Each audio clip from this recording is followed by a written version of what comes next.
Are you ready? Story time, motherfucker. I said, are you ready? Guess what, y'all? It's showtime! What up, gang? It's your boy KT Krez, and I talk about the history of Sting. And yes, this is Sting's last match of the night, and I am loving it to see and what I'm hearing for. But today, I'm talking about Sting, and I will here for this week. Now, Sting has held 26 championships throughout his career, 22 between companies, between WCW, WWE, TNA, and of course AEW.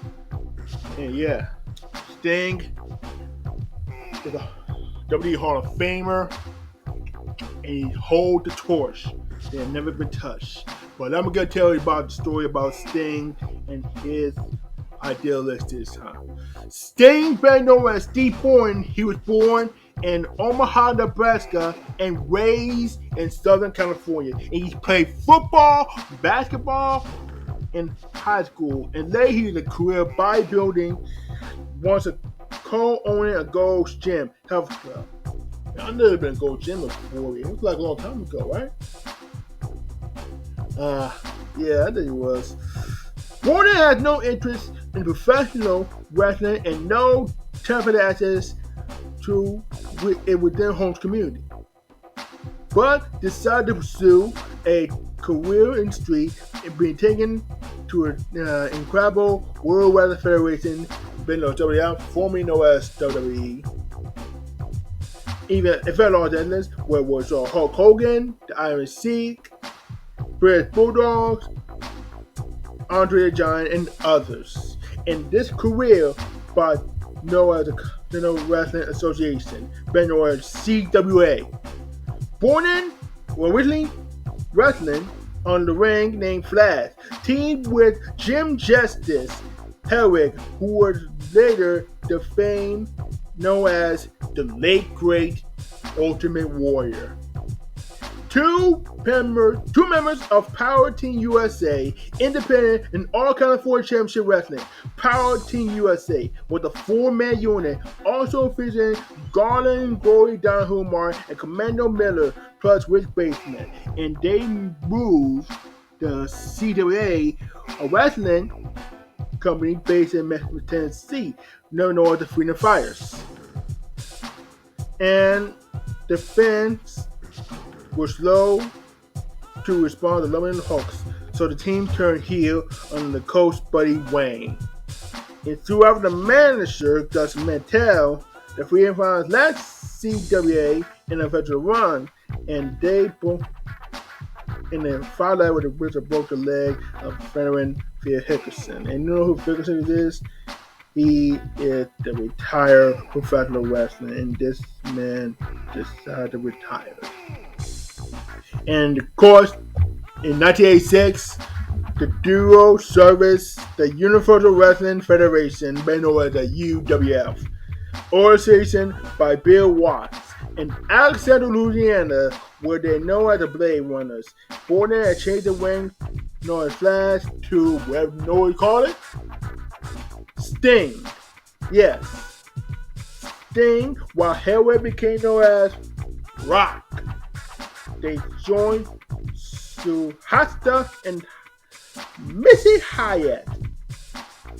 But he was there with known as Hot Stuff, Eddie Gilbert, and Missy Hyatt as well. And Eddie Gilbert was and Missy Hyatt as well. Who is this? Oh yes. C60? Yeah, but I think she's gonna be a Hall of Fame, but yeah. And together, the Russian Rabbit, Corte Corsetto, the Blade Runners became henchmen Gilberts on a few blocks. And Hellwick left the promotion on mid-1986, leaving Sting without a partner. Sting won the Tag Team Championship twice with Gilbert and third time with Rick Steiner. And Sting and Steiner lost their titles to Lightning Express as the Gilbert had to lead the hit Sting with his boot-tie defense and needed a 4 and out of 2. And shortly after, The following match against Terry Taylor in 1987, Gilbert interfered in the match on Taylor's behalf. It's called the Sting the match. Taylor and Gilbert gang up on Sting, and Taylor's full attack power, Chris Adams, became Sting's stage. Adams cleared the way as Sting would be either with him or against him in this feud. And this time, Sting turned face against Adams. And the seat was coming to Sting, he turned heel over the face. And this is a great one for the years. Good enough for him. And after all this, at the UWF, Jim Crockett of the National Wrestling Alliance, better known as the NWA, was the Crooks Booker named the late great American Dream Dusty Rhodes. The father of great Dusty Rhodes is known as this man, Cody Rhodes. Decided to put a title on Taylor and settle the feud. Taylor and NWA Championship, the Kid Koloff, unified 2 times, but known as Shane Douglas. Yeah, I know Shane Douglas. Yeah, it's him, alright. Yep, that's Shane Douglas. That's him. Shane Douglas for ECW. I know his man so far, and this was just good enough for this week. Despite the fact Sting, he was the NWA World Champion. And that's what somebody talking about. And Sting became wide to stardom as well. Jim Crockett Promotions, a championship wrestling in 1987 and 2001. And Sting, a rival, and because of the Dusty Rhodes opening pay-per-view called Starrcade 87. Showcased the young superstar with partner Michael P.S. Hayes, Jimmy Garvin. In the 6-man tag team match of Gilbert, Steiner, and of course the one-man, the living legend, Larry Zbyszko. And ended a 15-minute draw, having established him as the star Sting, one of the few the UWF put to be in NWA and the Classic Champions. The first Classic Champion, of course. Sting challenged Ric Flair. Woo! Ric Flair for the NWA World Heavyweight Championship. The match ended with a draw on a 45-minute time limit expire, but the ring judges cannot declare a winner. Sting has lost to Flair in a non-televised rematches. Barbara Cars and later that year he battled other members, the Four Horsemen. Sting, team and called off at the Great American Bash in July 1988. Challenged the Horsemen with Tony Blanchard and R. Anderson for the NWA World Tag Team Champions. And Blanchard and Anderson retained the titles. The match ended with a 20-minute time limit. Cody Dusty Rhodes continued to book Sting and the matches between the both NWA United States Champion Barry Windham and the NWA Television Champion Michael Thunder. In the fall of 1988, Sting is attacked by the Road Warriors in televised match. Rhodes booked as by Sting, the face of the mother on the fans, despite the fact the Road Warriors to heel. Rhodes teamed with Sting and the Challenge the Road Warriors in the Starrcade 1988 for Tag Team Championship in December. Rhodes then win by disqualification, allowing the Road Warriors to retain the titles. In 1989, Sting returned to the single match at Star of the Year by the wrestling Ric Flair on Atlanta's Army New Year's Day. He would also have of All Japan Pro Wrestling. His most notable match against Dennis Spivey and Nippon Bukunden in June 1989. After long quest, Sting won his first title in the NWA when he defeated Rotundo for the NWA Television Championship in the live event. The Great Muta challenged Sting at the Great American Bash. The match booked the title proposal Dusty finished. Dusty Rhodes even finished for the namesake. He was fired months earlier. Sting got a 3 count, but the winner for the replay Muta was up the count 2. And this is where the Great Muta decided the fact. Muta did a no disqualification and they have hope to skin. Sting had the title and win back.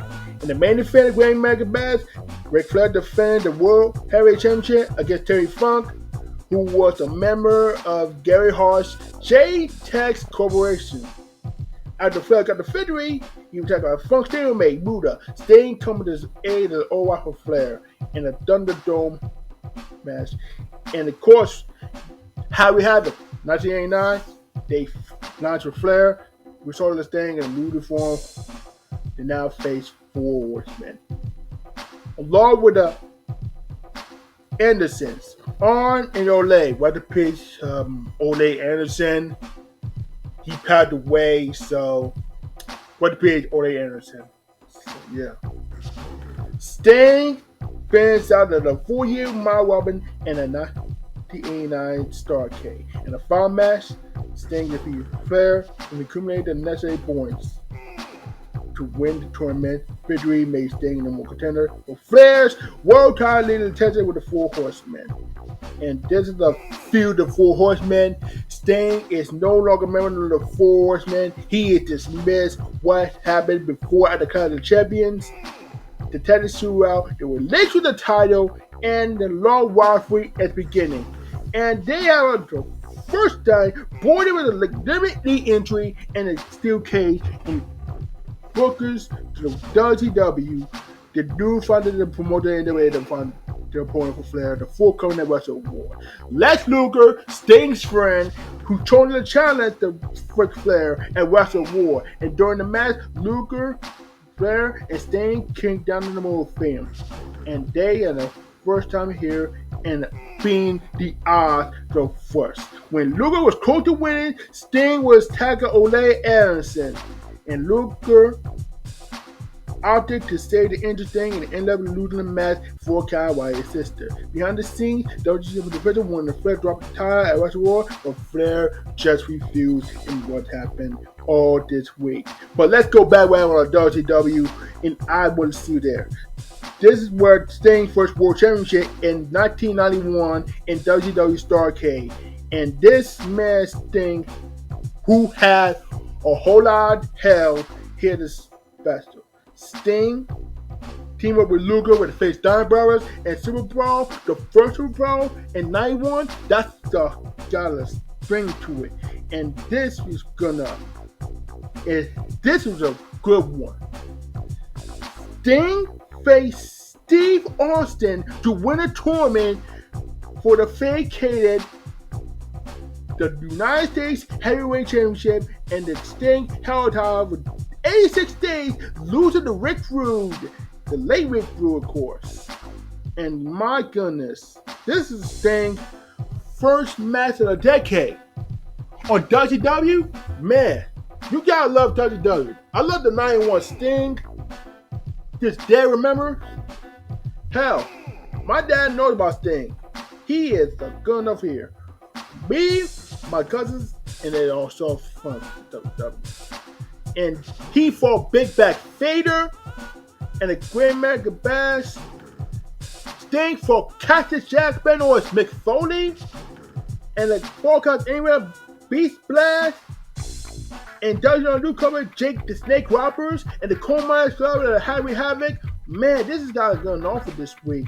And this is a great one. The Sting and Fatal Feud continues in 93, and it was a holy spender at this time. The WCW World Heavyweight Championship, the Bloody Strap match, and Super Brawl, and a set with fans of Vader on this World Heavyweight Championship match. And the newcomer Davey Boy Smith beat the team of Vader and Fishes in the Beast Blast. And why do you know? Sting had a whole lot of help. But this is where we're here. The International World Heavyweight Championship, Sting just became the winning the International World Heavyweight Championship against Rick Rude and captured the title on May 1st. And of course, Slamboree, soon after, Flair defeated Sting with title unification against this one final moment of turning heel. And turn on Sting, took Flair's side. And WWE had a new signee with Hulk Hogan and against the Fatal Fears, Benoit Doesn't the Doom. And you know what Doesn't the Doom might be. They just spent like 7 this week. Yeah, just suspended. In a Great Mega Battle 1995, Sting defeated Ming. And this another Bloodline family member. This is a good one. Yep. That's what's up. That's Ming I'm talking about. And of course, they beat in a rematch against the 95 for Battle of the Beast. And he's on a new one there on Monday Night Nitro. Well, this is where all beginning. Sting was back on top of WWE. He is a holy hell this cunt here. And Sting defeated Flair Nitro with a new move called the Scorpion Deathlock and Ben the mid move called the Scorpion. Sting had all coming. He had a great all this time. Sting competed in World War III on WCW. Come on this week. The next thing you know, he called himself the Crow. In 1996, from 1998, Sting made himself call the Crow. He got a baseball bat in his hand. First and foremost, this bat is going straight into that man's temple. I'm breaking your fucking legs. Sting had it all coming. But he didn't know all about this one. For the early 96, he grew longer, darker hair, and his blonde, flat top cut. He wore black tie, the multicolored Scorpion, and he got a colorful face paint. Sting teamed with an old friend Luger, and this time around, the blonde hair is physically over. He got longer black hair through the NWO. He got a baseball bat in his hand. He got a baseball. Talk about wrestling. One to the back like this.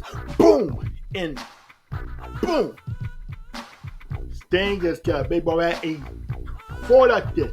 He had the bat over and drew it. And look at him. He's like, what are you waiting for? Hit me. And this time around,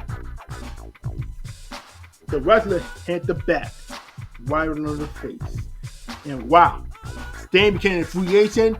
He became the Black and White Crow for that time around.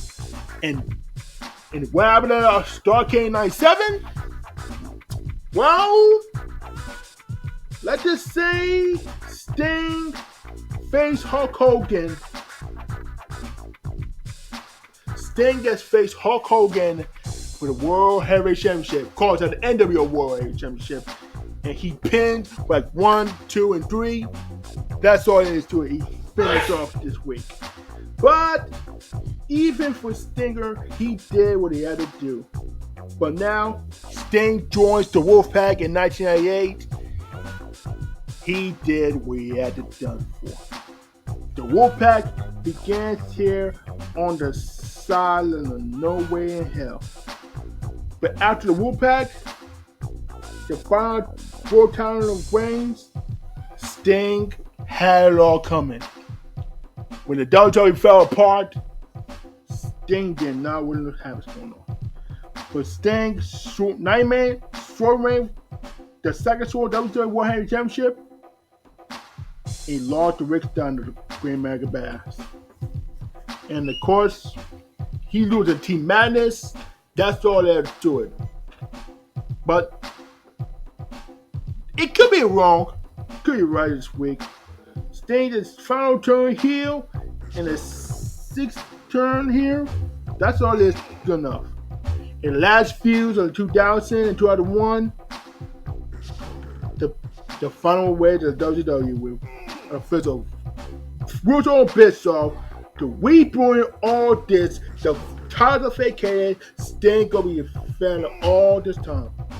Sting is his last feud of this season, and short-lived, short time. Sting facing, Ric Flair in his final Nitro before Shane McMahon buy out the WCW and recreated Condre's name. And in the course of that, he did not join the WWE and he joined the World Wrestling All-Stars in the year 2003 and Sting embarked over this week. And speaking of which, Sting has joined the NWA TNA and Sting is back in the wrestling business. He fight everybody else here. He joined a team up with defeated AEW Styles 6 Pac. Jeff Jarrett showing sign of respect and said, Jeff called Sting and said, hey Sting, let me know when you join TNA. Alright? I wish you know you can come back to get back on your feet. So yes, Sting has made his final appearance on the 2003, came back in 2004, now he came back in 2005 and 6. And Jeff Jarrett wanted something back. He back on a turning point instead of the Scorpion, and now a chair, the baseball bat, and the trench coat. That's what he did to drop out. And an Impact and Final Resolution, Christian Cage teamed up with Sting and defeated Jeff Jarrett and Monty Brown. And Sting in his first debut appearance almost 5 years, announcing his retirement. And with Sting gone and came back,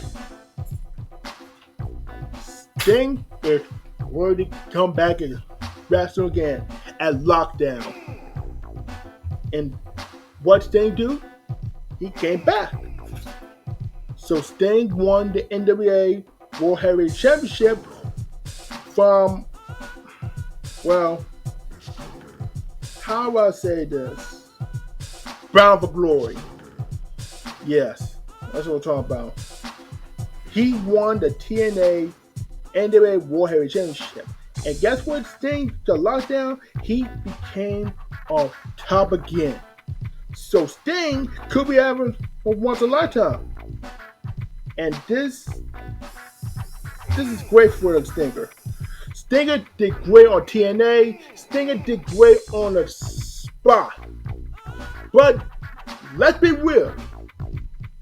Stinger was going to effect a retirement on this week. And this year, 2008 and 9, Sting called himself the Main Event Mafia. Where he called himself the Main Event Mafia itself. With a name but like Kurt Angle, Sting, Scott Steiner. He's fat!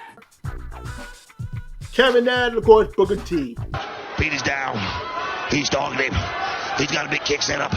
Boy, he's going to catch him in. He's going to get... Well, it looks like the Main Event Mafia continues. Booker T's the man. Reign tonight in the Impact. What the hell? Yep, they called that Main Event Mafia. And Stinger was not happy. He called himself the Godfather. And when he said Godfather, he was on October 2008 and what else? Yeah, that's a year ago. And this is good enough for Stinger.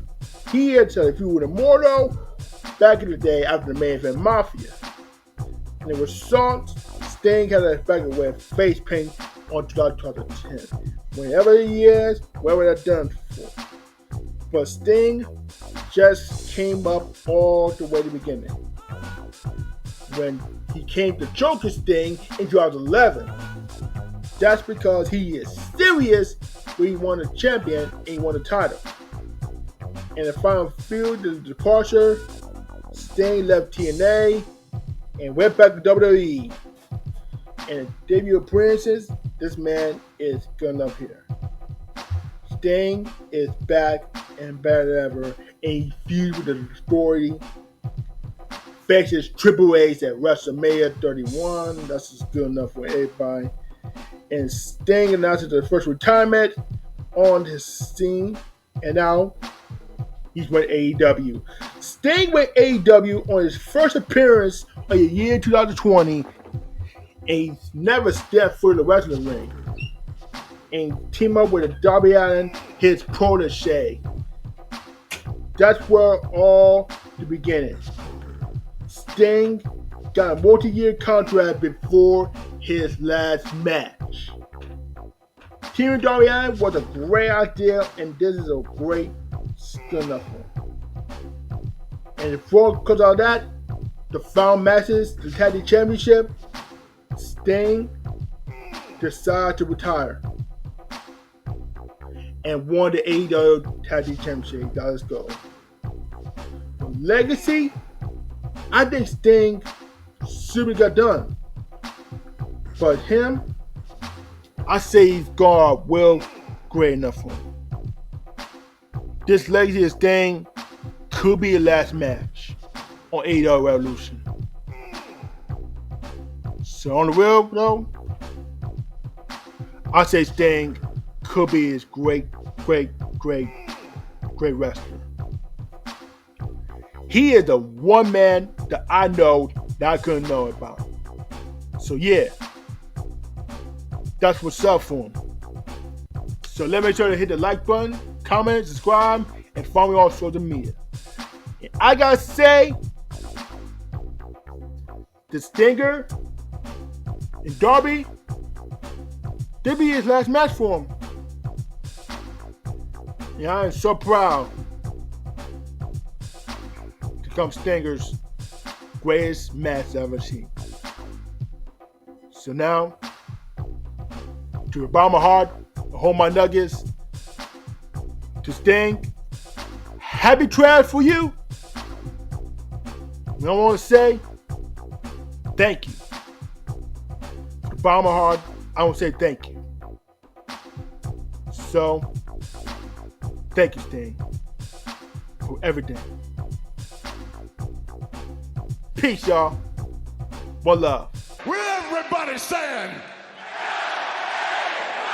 yeah. You mean to tell me you watched the entire video but you haven't subscribed? Hit the subscribe button and become a member on Patreon or on YouTube to get access to the Discord. We're waiting for you in the Shadow Realm. Do it! Just do it! Make your dreams come true! Please! Please! What are you waiting for, huh? Oh my god.